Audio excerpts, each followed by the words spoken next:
What's up, nerds? What's up, nerds? Goz Master here with another Magic the Gathering puzzle quest. Today's quest, Nissa, Vital Energy. Brand new PMA green Planeswalker, baby.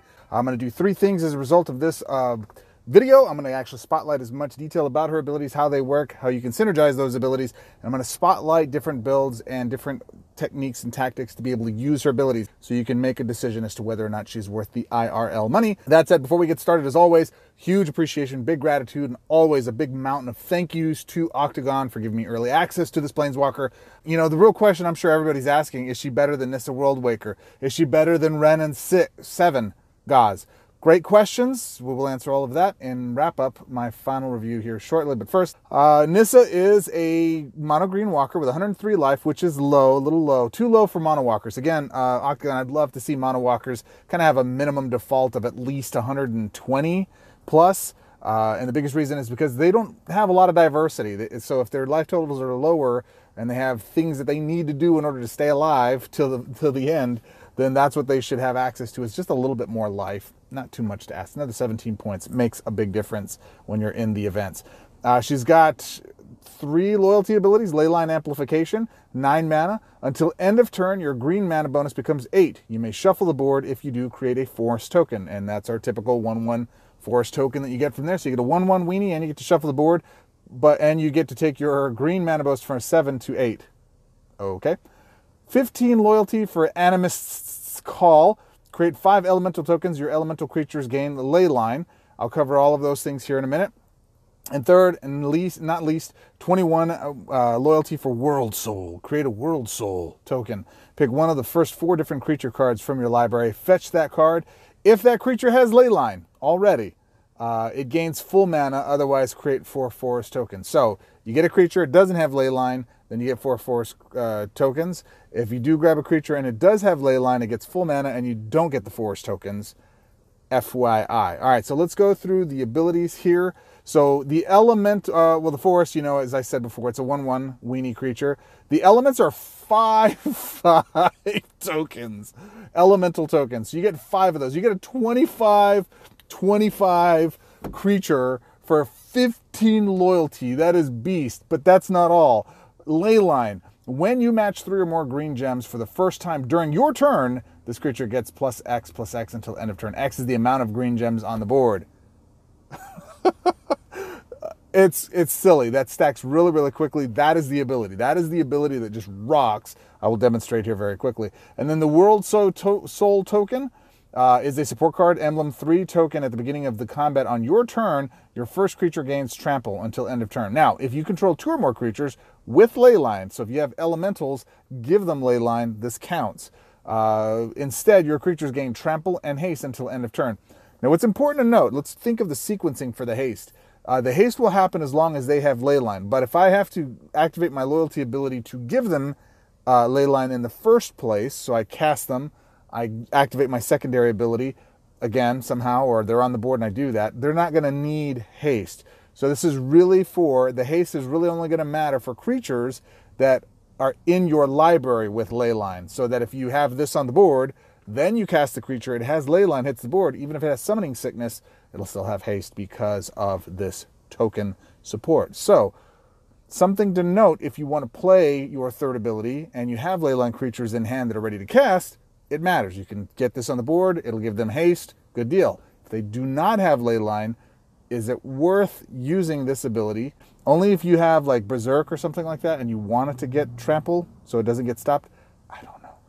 If you're not optimizing for PMA Leyline creatures, then best scenario is you get you get the token on the board, doesn't really do anything except give your creatures trample. Okay, no big deal. You're fetching a creature from your library and you're getting 4 forest tokens. So what you're going to optimize from this is forest tokens, or if you have Leyline creatures, that really is the big benefit. You want to have Leyline creatures in your deck to use this ability. Or otherwise, I would tell you, don't waste you can get 25 elemental tokens with Leyline on the board. And again, now to this, if the creatures already have Leyline, then they get, again, haste, but it doesn't really matter because they already have the haste as it goes. So there you go. Now, the final thing we want to talk about her abilities is her seeding.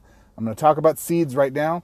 This gets very complicated. This is more akin to Chronoclast Teferi in complexity versus the simplicity of a Johnny, where a Johnny is very straightforward. Push his loyalty, match the gems, go get powerful, win the game.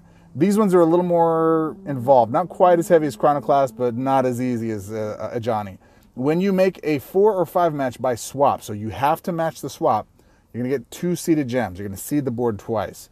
When you destroy a seed gem, you're going to seed 2 more gems.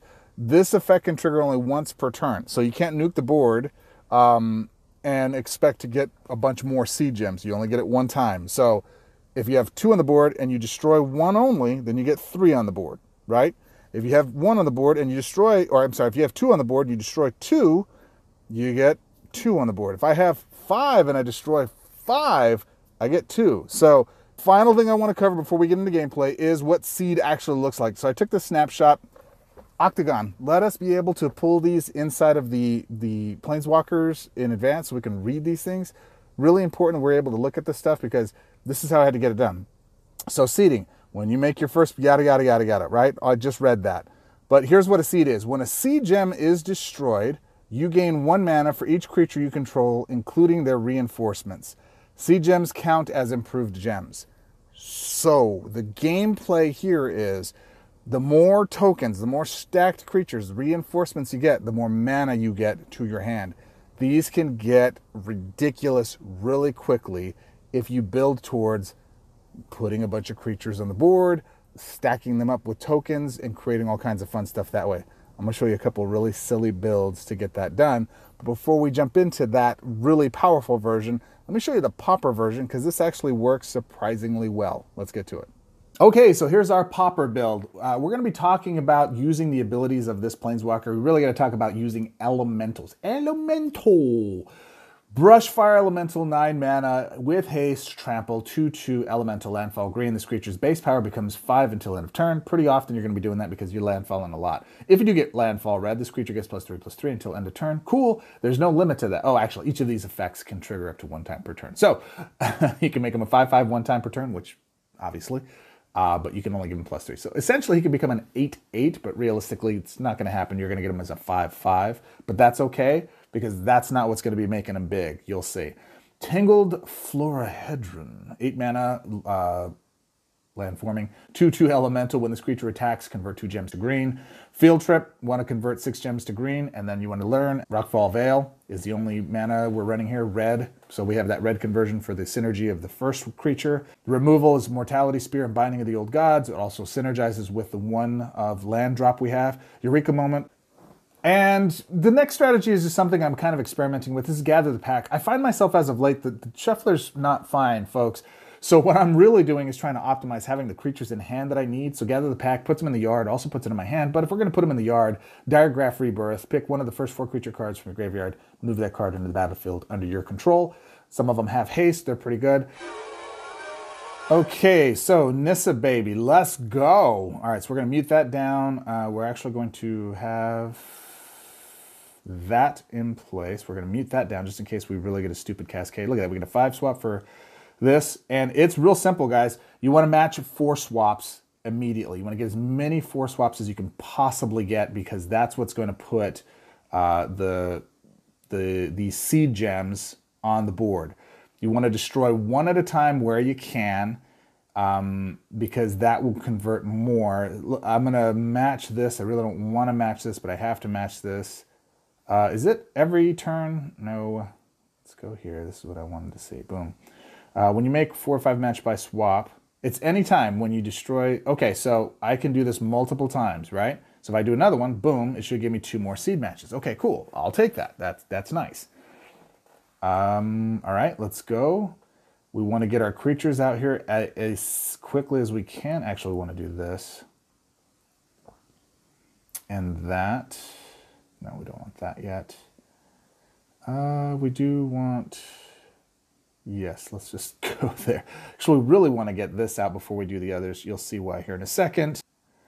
Green gems here, boom, boom. Look at that, all of the conversions. We want to go ahead and grab environmental sciences. We want to use our first land. We want to use our second land. We want to get our creatures on the board. We have our mana conversion on the board. Just insanity when it comes to the gems. But that is nothing. Are you ready? You ready for the show? Are you ready to see what this is really all about? My goodness. Let's go ahead and do Animist's Call. This just rocks. Now all of my creatures have leyline because they're elementals. Elemental, dear Watson. And as a result, we got a 25-25. Now the only challenge is he doesn't have haste. So if I had ramped into my third ability somehow really quickly, I would have dropped that first. Realistically though, as soon as I can, I want to drop my secondary creature on the board because that's all that really matters. Am I going to? 4 swaps, 4 swaps, 4 swaps. No 4 swaps. So let's go green. Boom. Maybe I luck into a white fall into 4. Nope.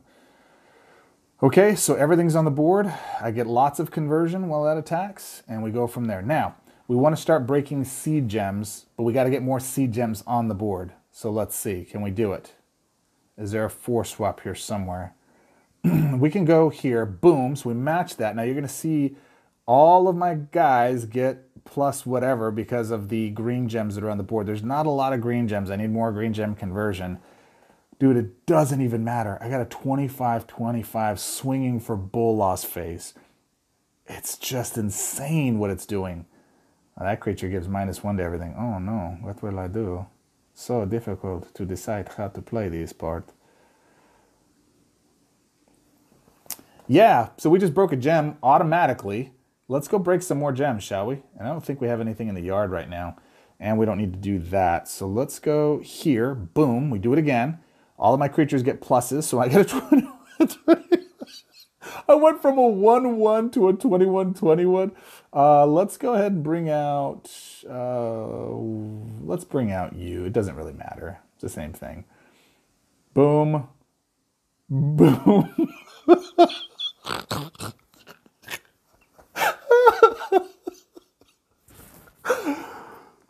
Pauper, baby. Pauper. And elementals. It's elementary, dear Watson. You gotta have elementals in place. My goodness. Oh my goodness. It's not even. That's not my peasant build. Let's go look at peasant. Okay, so again, very important. I'm not showing you the peasant build to show you an OP peasant build. I'm just gonna spotlight a couple of different things for you in the meta right now that are very important to note. You're going to notice that I have the rare selected, and I have the keyword elemental down here at the bottom, right? I'm going to apply, and this is all of the green standard stuff. As you can see, this is all the standard decks that are, or standard sets that are in meta right now. We hit that, and there's only one card in rare that is an elemental, and that's for Zendikar Royal. Important card, we're going to use it, but at the same time, we also have to make sure that we're showing you an effective build. So let's show you what this build is. So Elvish Mystic, 13 mana, Leyline, 1/1, Elf Druid. When this creature enters the battlefield, convert 3 gems to green. When you trigger a Leyline, gain X life. X is the number of seed gems. So you want to spam the board with as many seed gems as you can possibly get. So how do we do that? Yavimaya, Cradle of Growth, 15 mana for a legendary seedling card. What is this? Seed. When a seed is destroyed, gain 1 mana for each creature you control, yada yada. We've already talked about that. So, support card, plains, land. When you destroy a seed a gem, draw a card. This effect can trigger up to 3 times per turn. So 1 for 1. Every time you destroy 1, instead of destroying 1 and gaining 2, and that's it, or destroying 5 and gaining 2, you destroy 1, you get an equal distribution or repopulation of your seeds. So you're not diminishing returns, essentially. Plus, you get to draw a card, but you can only do it 3 times per turn. At the end of your turn, gain X life. X is the amount of seed gems on the board. So again, spam the board. And Nissa's Judgment, we just pulled this a second ago. 16 mana, costs 5 less for each creature token you have. Your first creature gets +X/+X until end of turn. Then deal damage equal to its power to target opposing creature. So it's targeting, it's not non-targeting. X is the number of green gems up to 15. So if we can target them, we want to use this first. Zendikar Royal, we definitely want to have in place because every time we match 4 or more green gems, however it happens, we get a 2/2 green elementals on the board, and that's why they're there. And then the rest of the deck looks similar to what we just played. Field Trip, Druid Class, Rockfell Vale, Mortality Spear, Binding of the Old Gods, Explore the Vast Lands is the other one because we want to ramp into our other abilities as quickly as possible. We want to hit that second, but I also want to spotlight the third ability as well, so you can see how it's like to get a free leyline creature. Let's see if we can do it against Chandra, the other one. Let's go. Let's go. Okay, so right away we're going to mute that down. We're actually going to mute down Rockfell Vale because we don't have enough stuff in hand right now to try to warrant maximizing our mana gain. So we're going to go here. We're going to go there. Boom. We're going to grab that. And now we're on our way. All right, so we want to ramp into... Look, I'm going to get a handful of removal this match. Watch. Just the shuffler just doesn't matter what most of your deck is. Now, in this one, for sure, it's more removal than just about anything else. So I get it. Let's go here. Get that additional loyalty drop. All right.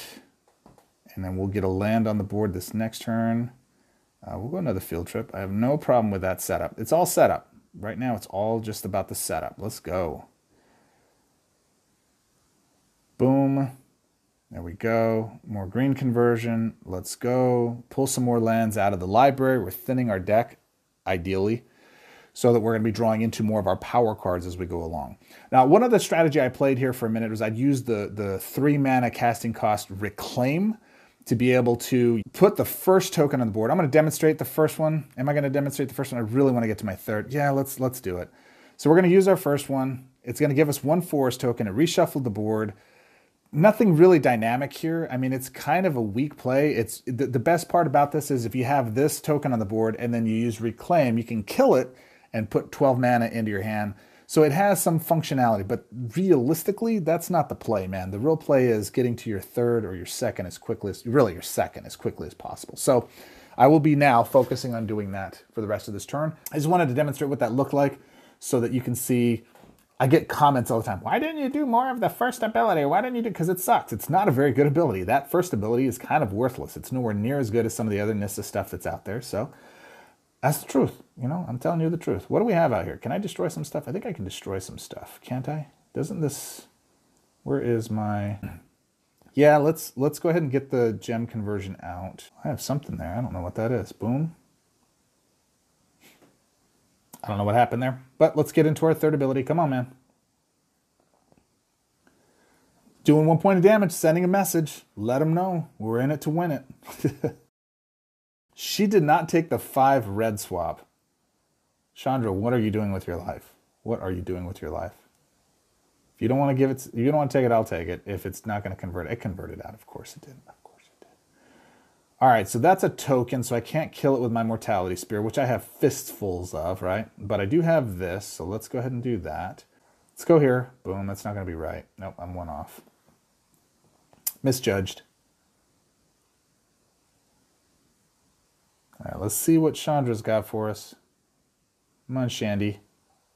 I should have matched those 4 reds over there. That would have given me some seeds. That was dumb. That was a complete misplay. I should have matched the 4. Always take your 4 gems wherever you can match them. Yes, let's kill that thing. Yeah, let's kill some other things. We have something else? No? As I say, can't it remove a support? Isn't that its thing? All right, here we go. There's Zendikar Royal. Nice. Appreciate you, bud. Thanks for showing up to the party. I'm not going to activate my second. I would normally suggest you activate your second in this situation because it's super OP. I want to demonstrate the third, so let's go ahead and demonstrate the third and save up for it. But let's go here. Boom. Into my third ability now. Cool, cool. So I will activate that next turn. And I've gained no life. So I've got the support on the board, but I got no seeds on the board. I got to get some seeds. I got to spread some seed, man. I got to spread some seed. All right, let's go ahead and kill that creature. Boom. Do we have another one we can kill? Nope, they're all tokens. So no, we'll just go ahead and wait. But let's get our third on the board and start going ham. Again, I'm not playing optimal gameplay here. I'm doing this intentionally. Let's go see if we can find a leyline creature. There's one, so we're going to take it. It gives it to me full mana. Yeah, that's what happens, is you get a full mana creature. Woohoo.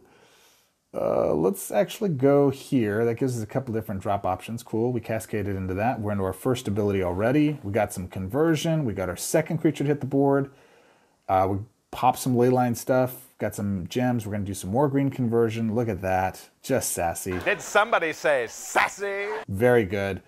We've got some of our other elementals on the board. We gain no life because there, again, are no seeds on the board. But that's all right. We're ramped up into our secondary ability. Let's just go win. Let's just go win. Hey, they killed my creature. Don't kill this token.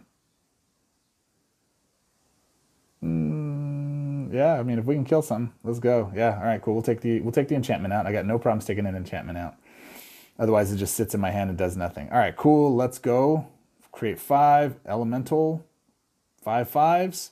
Do not have haste, however, but we do have our token on the board, which means at the beginning of combat, I think this is it right here. It won't let me select it down there.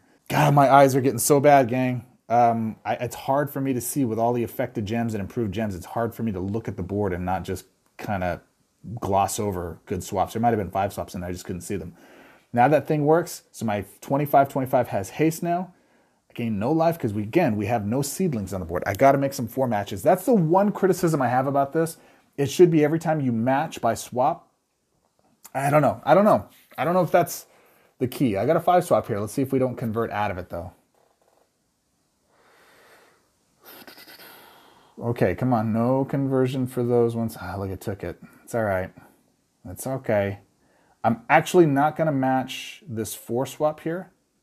I'm going to match it this way so I can get the red drop there and see if that does something special. So there's that. Now we got the seeds on the board, or we should at least. There we go. More conversion. That gets powered up now. We gain some life. He gets bigger. He got 22 to 39. I love it. Trample haste, which is irrelevant after the second thing. Trample is kind of the only thing that really matters. And again, no conversions on the board. I don't know why. I did the 4 match. It didn't work, did it? I didn't see them hit the board, did you? Octi, I think you missed something there. And by the skin of our teeth, we're going to win this match. Now, again, I want to make sure we're clear. I did not do this to demonstrate for you guys the OP-ness of this. I purposely played this very poorly in a non-winning game manner in order to demonstrate how this works. So that's it. That's essentially how this goes. You go, you win, you destroy your opponent, and that's some fun. I think there's some synergy there with Zendikar Royal. A lot of more green conversion, take out some of the other stuff and just pony up on the elementals.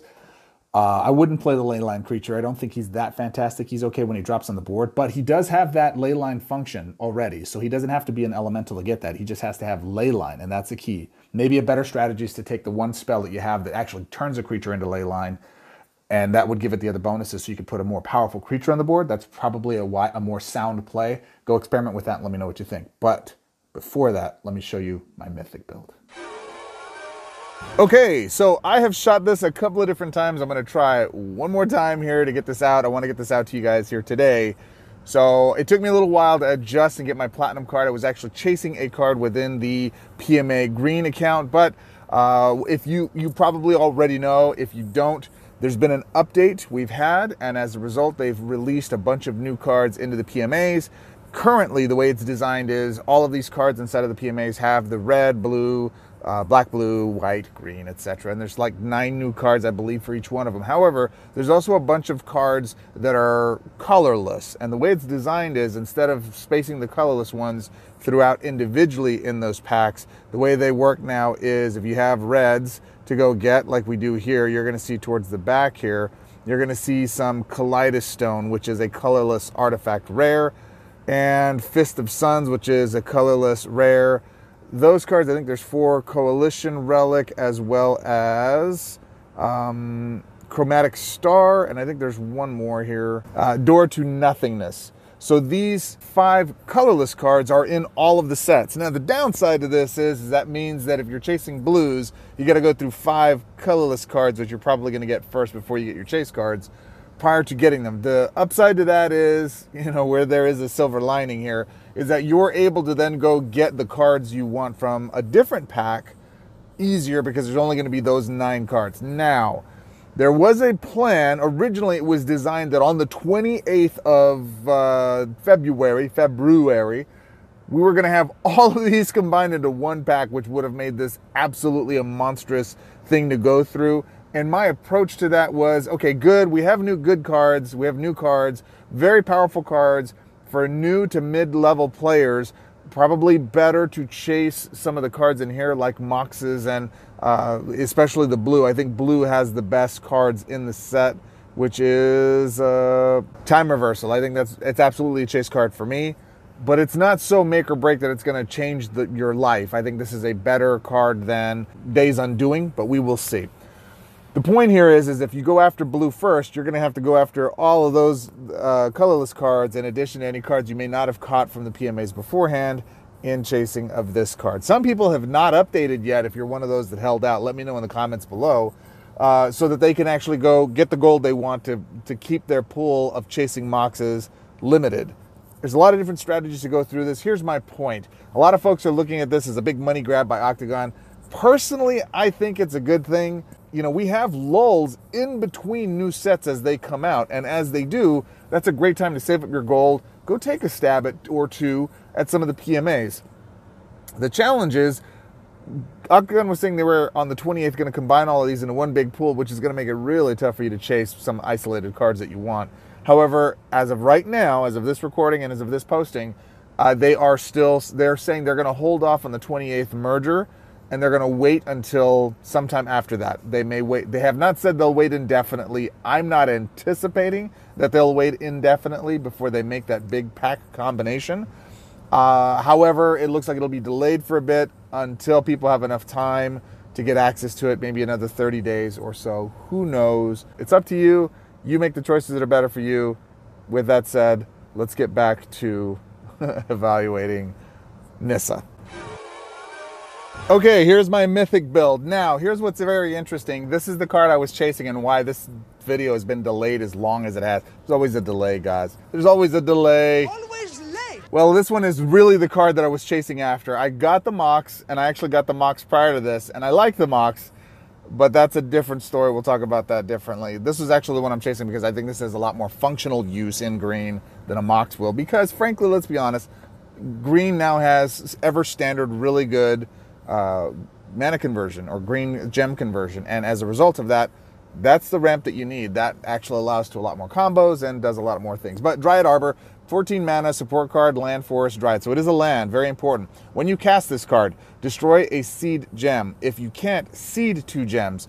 At the beginning of your turn, convert 3 gems to green. So when you make a green match, if it wasn't by swap, seed a gem. What's great about this card is it seeds, and it also replaces when you do destroy or a seed gem. At the beginning of your turn, convert 3 gems to green. When you make a green match, if it was by swap, seed a gem. So if you have green conversion, you are seeding more and more gems, and you're actually getting the creature plus reinforcement mana gain to your hand. Just fills the hand up. This is a stupid powerful card. Really, really good. Absolutely chase worthy. And it's ever standard. So that means that green will always have a solid green conversion card in standard for always. Pretty powerful, and it makes green one of those at the top of the list aside from blue. And right now, white. I think white's actually the most powerful color in the deal. But if we're going to talk about Mythic builds, then the man you want to talk to is my cousin Omnath. Omnath has Locus of Creation, 16 mana. It's legendary 7/7. It has 4 different colors. It's also an elemental. Landfall blue, draw a card, gain life for white, convert 4 gems to blue, red, or white for green.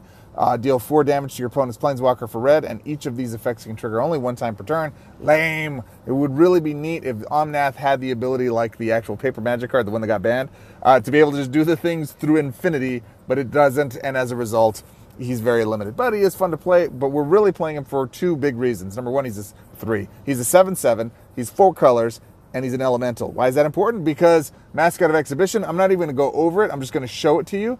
Skyclave Relic, 9 mana, plus kicker, so we get 3 of them on the board, lots of green conversion. Druid class for life gain and some conversion as well. Nissa's Revelation for life gain and for card draw, very important. Field Trip, Reclaim the Waste for conversion. Mortality Spear. I played this deck without removal. I got my butt handed to me several times. You got to have removal. It's no longer an option. The meta is too strong, too many creatures, too many haste, too many things going on. And Pray in mono green. that you're not getting hit by another mono green deck with tokens, because then this becomes powerless against your opponent. And then I'm throwing in here Dire Strain Rampage, destroy a random opposing land support, then convert 4 gems to red. Another point I want to make here about Druid class is the trample on this. Once this gets leveled up, it gives your first creature trample. I cannot tell you how many times that matters in this Planeswalker and with these elementals, because they don't have trample unless you ramp into your third. But the problem with ramping into your third is you don't have enough loyalty to do it often enough. So it's in reverse. You'll see. Let's go get this Planeswalker. All right, so we're going up against Arlen of the Flippy. We're going to go ahead and do our best to get that out as quickly as possible. Mute that down. So we're looking for, and again, the key to this Nissa Vital Energy is 4 swaps. So immediately scan for 4 swaps. I'm looking for my color matches. I'm looking for 4 swaps, and I'm not seeing any, so we're just going to have to go here, and there you go. All right. Making a swap. All right, our turn. Field trip. Let's go do the thing. Let's actually do this. Is there another 4 swap? We got to get some seeds on the board, and I'm not seeding any, so we're going to go ahead and go red. All right, so we seed 2 on the board. There you go. Every time we make a match of, I think it's 3, there it is. So we seed some more, seed some more, seed some more, and now we have 4 seeds on the board. Very important, man. I mean, this is one of those things where it really, really, really matters. We want to get this out first. And I'm going to do something shaggy. I'm going to throw away my Mortality Spear because I want to see what I can draw into for my pulling off the combos that I want to do here. So let's do that. Boom, Druid class, Reclaim, Druid class, Nissa. So we got another one. Let's get the mana going, conversion. We want to populate into our second ability. We'll grab that card. That did a thing. There we go. Still converting. I don't know what's happening. We're just getting all the conversions. Still continuing to go. And that's where the combo comes in with that Dryad land. I tried so many times to run this Mythic build without that land, and as a result, it did not convert near as well. That card is the must-have card out of the green set from the first PMA cards. I have not evaluated any of the second ones beyond that to make that decision. And here we are, where I would like to get Omnath out first. So I would like to have Omnath out first before I trigger my secondary ability, and you're going to see why here in a minuto. So we're going to go 5. Okay. Do we get any kind of conversion that matters? We do not. Do we have another 5? We don't. So I'm going to go here. Boom. Get that. And I'll wait 1 turn. Let's see if she doesn't die or Omnath doesn't get killed. Lots of critters. But no attacks. Okay. So here we go. Things are popping. We're hopping. We're doing the things. And the reason I wanted to do this first with Omnath on the board. Now you see Mascot Exhibition. We're going to do 2 things. We're going to do our secondary ability. Everything's going to get Leyline. That's the important thing. We want to get Leyline so we can beef up our creatures. Now we want to go ahead and pop a green deal. Can I do this? Ugh, can I get this to pop? I'm going to go here because that's going to give us some green conversion. There we go. We got that to pop. Our hand fills with mana-ish.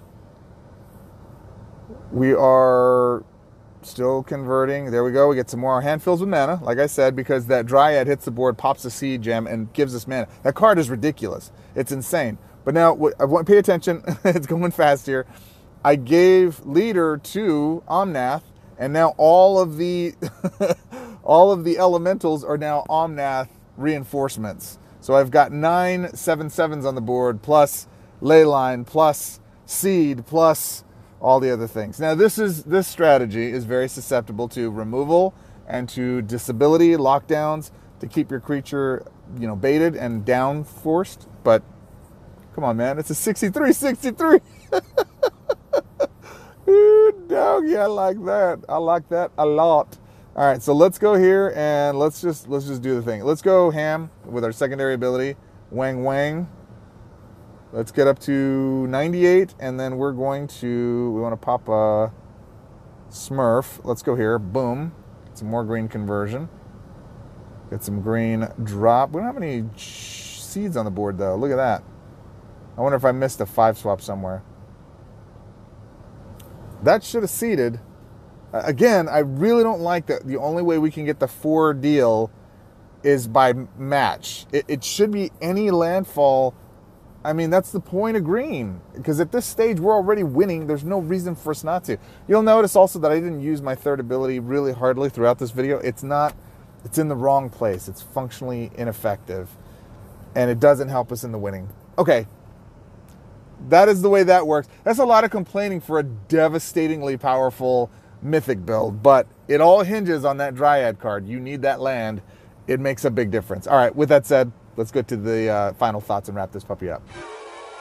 Okay, so Nissa Vital Energy. What are my final thoughts on her? Low life. I really don't like how her synergy ability or her static ability works. I'd rather it did something that was either a static at the end of turn, that things happen a la Ajani, so we can get some seeds on the board, or that it matches any kind of 4 or 5 match triggered a seeding on the board. I understand why we have to limit it, because it would just kind of get out of hand. But because of that, I find myself feast or famine in the conversions of seeds on the board with her innate ability, making it one of the weaker ones, in my opinion. Powerful when it goes off, but one of the weaker or more difficult to get to fire off. And as a result, it's lower on my priority board. Ajani's by far the best as far as his natural abilities out of the PMA walkers. And probably Chronoclast is, I don't even know if that's the second one. I don't know. I have to go look at that again. I'll do a full evaluation in comparison of the top 5. But right now, Johnny's sitting at the top, and Nissa's not close to that with hers. Her first ability is completely a waste. I don't really see any reason to do it. There is no need to push your green mana from a 7 to an 8. Her third ability is out of place. It really should be the first ability, maybe toned down so we can get to it faster on our way to ramping up to the secondary ability. So again, if you have 2 creatures that have Leyline, then this gives them haste. But the challenge is, haste in a loyalty ability has been, up until this point, you run the haste, but it doesn't impact the creatures that are on the board, because typically what you have to do is put the haste on the board. It gives those creatures haste that are already there, but if they're already on the board, they don't need haste because they've already been around for a turn or 2, typically. The way this one's worded is working to solve that issue at the beginning of combat on your turn, so that's when it triggers. And as a result, if you do the Leyline ability, cast the creatures, and you have 2 with Leyline on the board, then that winds up doing it. It's clunky. That's the best I'll say for it. It's better, but it's still clunky in my opinion. Look, this is all about her second ability. 5 elemental tokens, 5 5s, Leyline, and all of your elementals get Leyline. That second ability is powerful. I would not mind, now hear me out, everyone, before you guys start crying out in anger, that you switch World Soul and Animus Call. I think that third ability, or that secondary ability, is strong enough to be a third ability. And with Loyalty Ramp, we would just focus on getting Loyalty in hand. This would make that an absolute winner, especially with World Soul on the board in place of it. Not sure, just think they've gone backwards that way. And for the mana abilities, you know I love this. I think this should be the standard for all mono walkers going forward. 7 to your main color, 3 to secondary colors, plus 3 to secondary colors, and then minus 2 to whatever other things you've got. Phenomenal, phenomenal color matches, and they make a huge difference. So that said, let's answer the real question. Is she better than Nissa Worldwaker? No, unfortunately, no. I like her abilities a lot. When it's dominant, it is so dominant, it is insane. That's also the challenge with her as a walker. With Worldwaker, with Dub Dub, I can actually go out there and hit all of my objectives, and then be able to, pretty quickly seal the deal with a third launch of the abilities and go from there. In this one, it felt like every time I was playing with it, especially before I had the Dryad land, I was really struggling to stay in the game, and often had to rely on getting the second out on the board to win, to keep myself from losing and not always completing objectives. I actually played a couple of different events like the Zendikar stuff with it, and it's a great win now walker, i.e. I don't have any objectives, I just got to win. It's a fun one to win with, but is she better than World Waker or even, you know, Ren and 7 for my opinion on that? No, she isn't. She is up in the top 3 to 4, maybe 4 or 5 green mono walkers that are available right now. I'm not an expert on them, but definitely my order is Ren and 7, Nissa, World Waker, and I could see anybody flipping those back and forth. And then Nissa would be, you know, a distant third to those based on what I'm looking at right now. So with that said, is she worth the IRL money? She's a lot of fun. I mean, when those elementals go off, especially with the combo you saw me doing there with Mascot Exhibition, that's a fun combo that I found and I started implementing way back with 5-color dragons. Fun, you should do it. Also works with this in an elemental sense, and it's just devastating when you run it. So you have to make that determination. I would love to hear from you if you did. Comment below, let me know if you did pick her up. And if so, what are you thinking about her? Did I miss on her? Is there some builds that I could have spotlighted a little bit better that I didn't? I think she's fun. But is she the most powerful green walker in the game right now? I don't think so. I'd love to hear your thoughts if you do. That said, I appreciate you, my friends. You could have been anywhere in the world. You chose to spend this a ridiculous amount of time with me evaluating this card set as well as the PMAs. And if you have thoughts or concerns or suggestions or feedback on the PMAs, how do you think best Oktagon should handle that? I'm not going to say they're going to read the comments below. However, I have had comments from Oktagon from a time or two that have said certain things they've seen in the videos. So that said, it's not impossible. But I would love you to join the party. Click the link below, join our Discord, comment, like, hit the bell notifications. Subscribing makes a huge difference for the channel. We're on a quest to get to 1,000 subscribers so we can monetize the channel and start doing other things. I would absolutely love, calling you guys out, I would love to go invest $100 American USD dollars into 3,000 gold specifically to go pull as many PMAs as I could. If that's something you guys are wanting to contribute to see me start building content around those, hit me up on the comments or in Discord. Let me know if that's something you want to do. I'll put a Patreon together or something that'll allow you guys to do that. But that said, as always, till our next quest, my friends, and until our next giveaway, swords up.